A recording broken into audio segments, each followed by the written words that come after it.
everyone, welcome back to one more chapter. Please don't forget to like and subscribe to my channel and click on the bell so you don't miss any of my videos. So, in today's video I'm going to be doing a good old-fashioned book haul. I recently went to a local charity shop and picked up a load of new books, and I've also stopped in at the works as well, so I shall just jump straight into those for you. The first book that I picked up is The Woman in the Window by A.J. Finn. I have got this on my Kindle, but I wanted to pick it up in hardback as a reread, and I paid £2 for this one, so definitely a good book to pick up. The blurb for this one is, "What did she see? It has been 10 long months since Anna Fox last left her home, 10 months during which she has haunted the rooms of her old New York house like a ghost, lost in her memories, too terrified to step outside. Anna's lifeline to the real world is her window, where she sits day after day watching her neighbours. When the Russells move in, Anna is instantly drawn to them, a picture-perfect family of 3, and they are the echo of the life that was once hers. But one evening, a frenzied scream rips across the silence, and Anna witnesses something that no one was supposed to see. Now, she must do everything she can to uncover the truth about what really happened. But even if she does, will anyone believe her? And most importantly, will she even believe herself?" That looks so good. It definitely gives me Disturbia vibes, which I really liked, so definitely looking forward to reading this one. The next book that I picked up is 21st Birthday by James Patterson and Maxine Petro. I've seen this one in a couple of different charity shops, and I'm so glad that I managed to pick it up. I got this gorgeous book for £1.55, and if you can see inside the balloon, there is so much eerie looking artwork in it, so definitely love the front cover of that one. So the blurb for this one is, "Can Lindsay Boxer protect a 20-year-old victim long enough to see her 21st birthday? When a distraught mother pleads with San Francisco Chronicle reporter Cindy Thomas to investigate the disappearance of her daughter Tara and baby granddaughter Laurie, Cindy immediately loops in SFPD Sergeant Lindsay Boxer. The prime suspect is Tara's schoolteacher husband, Lucas Burke, but he tells a conflicting story that paints Tara as the wayward wife, not a missing person. While the city's chief medical examiner, Claire Washburn, harbours theories that counter to the police investigation into the Burke case, Assistant District Attorney Yuki Costello sizes up Lucas as a textbook domestic offender until he puts forward a theory of his own that could connect the dots on a constellation of killings. As the case grows into something far bigger than any of them could have imagined, the 4 friends will need to help each other to unpick the truth from a web of lies." That one looks so good, and I'm really looking forward to reading it. The next book that I picked up is Inferno by Dan Brown. I love the Dan Brown books. I have read Angels and Demons, and I've read The Da Vinci Code, so to pick up this one I am really pleased, especially in hardback. I got this one for £1.50, and I do love the artwork on the front. I think it's absolutely beautiful. "Seek and ye shall find." With these words echoing in his head, Harvard symbologist Robert Langdon awakes in a hospital bed with no recollection of where he is or how he got there, nor can he explain the origin of the macabre object that is found hidden in his belongings. A threat to his life will propel him and the young doctor, Sienna Brooks, into a breakneck chase across the city of Florence. Only Langdon's knowledge of the hidden passageways and ancient secrets that lie beneath its historic facade can save them from the clutches of their own pursuers. With only a few lines from Dante's dark epic masterpiece Inferno to guide them, they must decipher a sequence of codes buried deep within some of the most celebrated artifacts of the Renaissance, sculptures, paintings and buildings, to find answers to a puzzle which may or may not help them save the world from a terrifying threat. Set against an extraordinary landscape inspired by one of history's most ominous literary classics, Inferno is Dan Brown's most compelling and thought-provoking novel yet, the breathless race against time thriller that will grab you from page 1 and not let you go until you close the book. I really liked that. I thought that was so good. It really drawed me in, and also I love the fact that you get Dante's Inferno imprinted on the inside of the book. I thought that was a really good touch to a very good book there. The next book that I picked up is another Dan Brown. It is The Lost Symbol. I, again, have been looking for Inferno, and I've been looking for The Lost Symbol, so I found this one in the same charity shop, which is £1.50 I spent. I also paid £1.50 for Inferno as well. What was lost will be found. Washington, D.C. Harvard symbologist Robert Langdon is summoned at the last minute to deliver an evening lecture in the Capitol building. Within moments of his arrival, however, a disturbing object, gruesomely encoded with 5 symbols, is discovered in the epicenter of the rotunda. It is, he recognizes, an ancient invitation meant to beckon its recipient towards the long-lost world of hidden, historic wisdom. When Langdon's Reverend mentor Peter Solomon, philanthropist and prominent Mason, is brutally kidnapped, Langdon realizes that his only hope of saving his friend's life is to accept the mysterious summons and follow wherever it leads. Langdon finds himself quickly swept behind the facade of America's most powerful city into the unseen chambers, temples, and tunnels which exist there. All that was familiar is transformed into the shadowy, clandestine world of the artfully concealed past, in which Masonic secrets and never-before-seen revelations seem to be leading him to a single, impossible, and inconceivable truth. I really couldn't wait to get into this one, and I actually have started reading it. As you can see, I'm not very far into it. I think I'm on chapter 17, but I'm loving it so far, and like I said with the other one, I absolutely love the Robert Langdon series of the Dan Brown books. I think they're absolutely fantastic. The next book that I have to show you is The Midnight Library by Matt Haig. This book has been in my Amazon wishlist for quite a number of months, but I just haven't got round to picking it up. So when I saw this one in the charity shop for £2, I thought, can't go wrong, gotta grab it. So the blurb for this one is, Nora's life has been going from bad to worse. Then at the stroke of midnight on her last day on Earth, she finds herself transported to a library. There she is given the chance to undo her regrets and try out each of the other lives that she might have lived. Which raises the ultimate question, with infinite choices, what is the best way to live?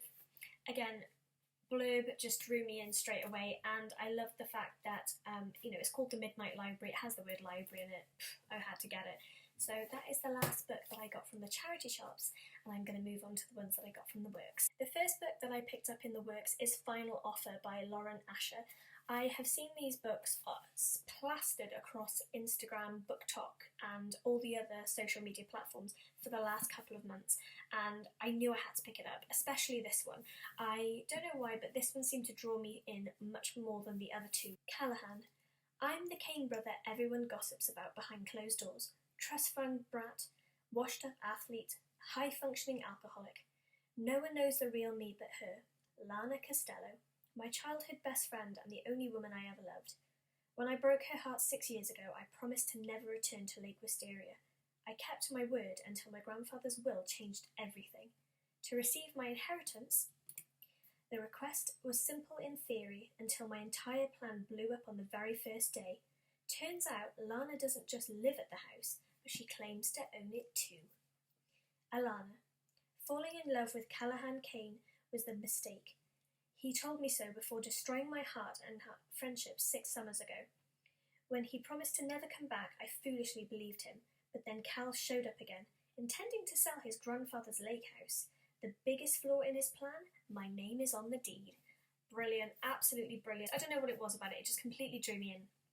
And this isn't the kind of book I would usually read either, but it was the first book I picked out of the entire lot that I bought, and I literally demolished it in a couple of days. I couldn't put it down. It was amazing. I highly recommend this book to anyone who wants to read it, and I'm so looking forward to picking up the other 2 books as well. So definitely get this one. I picked this one up for £6 as well. The next book that I picked up is Murder at the Village Church by Victoria Walters. I am a sucker for a cosy mystery, and I really like these ones. There's actually 3 books in this series which I picked up, all in fell swoop. Nancy Hunter desperately wants to find the mother who abandoned her when she was a child. For 2 decades, Nancy believed her mother was dead, until the discovery that Samantha was seen at a party 5 months ago. As Nancy explores the mystery, Deedley End gains a controversial new resident, robber Sebastian Holmes, recently released from prison. And when someone is found murdered at the local church, it seems there's more danger hiding in their sleepy Cotswold village. Nancy and her grandmother Jane, Deedley End's amateur sleuths and bookshop owners, try to solve a case of a murder in a locked room, but what they don't know is that the investigation might bring them closer to finding Samantha. But does she want to be found? And what made her hide away for so many years? Love it. Thought that was brilliant blurb, and I love the front cover as well. It just completely gives off cozy mystery vibes. I think it's brilliant. The next book that I picked up is Murder at the House on the Hill, also by Victoria Walters. Nancy Hunter and her grandmother Jane run the Deedly Endings bookshop, selling mystery novels in a sleepy Cotswold village where nothing ever happens. That is, until the Roth family open their mansion for the first time in 30 years for a lavish party. However, the festivities are cut short when Lucy, recently married to young Harry Roth, is found dead. But who among the guests could be the murderer and why? Nancy and Jane decide to investigate, but can they catch the murderer before the murderer catches up with them? How can you not want to read that after listening to that? Honestly, and again, I love the front cover. I just think it's so cute. It screams cozy mystery, and I just think it's brilliant. The third book in this series is Murder at the Summer Fete, also by Victoria Walters. After finding the killer of Lucy Roth 6 months ago, life has settled back into normal for bookshop owner Nancy Hunter and her grandmother Jane. The annual Deedly End Village Fete is just around the corner, and Nancy is delighted when best-selling author Thomas Green agrees to launch his new novel in 10 years there. But when a body is discovered at the summer fete, the death scene mirroring that in Thomas's latest bestseller, Nancy and Jane, along with their journalist friend Jonathan, must play detective once again. The clues are right under Nancy and Jane's noses, if only they could find them, because the answer to life's questions can always be found in a book. Love it. I just can't wait to sink my teeth into these. I think they're going to be absolutely brilliant. And the last section of books that I got is the Heartstopper series. Again, I have seen these books plastered all over every social media platform for the longest time ever. And when I was in the works, I thought, you know what, I'm going to have a look and see if they're there. Sadly, they only had volume 4, so I picked up volumes 1, 2 and 4 from the Works website. I was lucky enough to find this one on the Works website. It is the Heartstopper volume 1, but it is their special edition cover, and I love it. I think it's absolutely gorgeous. I'm really, really lucky to have it, and this one I think was £7 instead of £8, which I thought was a good bargain. The second one that I got is obviously volume 2. I'm so excited to sink my teeth into these ones because I think they are really, really good, and as far as I'm aware, I think they are called graphic novels. If they're not, please comment down below and let me know what they're called, because I do want to read more books like these. I think they're really good. I'm also interested in reading manga books or trying them. I think I've seen a couple of ones which is called Orange and Spy Family. I'm not too sure. Let me know down below which one you think I should try if you have read Orange or Spy Family or both. The last book that I got is obviously volume 4. I have to get volume 3 off Amazon because it is not on the Works website, which I'm gutted about. So that is my entire book haul. I am so pleased with the books that I got from the charity shops and also from the Works as well. Whilst I did my shopping at the Works and I got the books and they came very, very quickly, I also got a 10% off voucher, which I cannot wait to turn around and spend. I am going to try and read all these first, as the books that I have shown you is actually my May TBR. I cannot wait to read more of them. Obviously, I've already read Final Offer and I am reading The Lost Symbol at the moment, so I am, making a good headway into that already, as we are only on the 6th of May, so I think I'm doing pretty good so far. I will be doing one at the end of the month as a May wrap-up to sort of tell you guys how many books I got through, what I thought of them, everything like that, so I hope that you can tune in for that one. I will leave the links to them down below, and don't forget to read that last chapter, and I will see you all in my next video. Bye!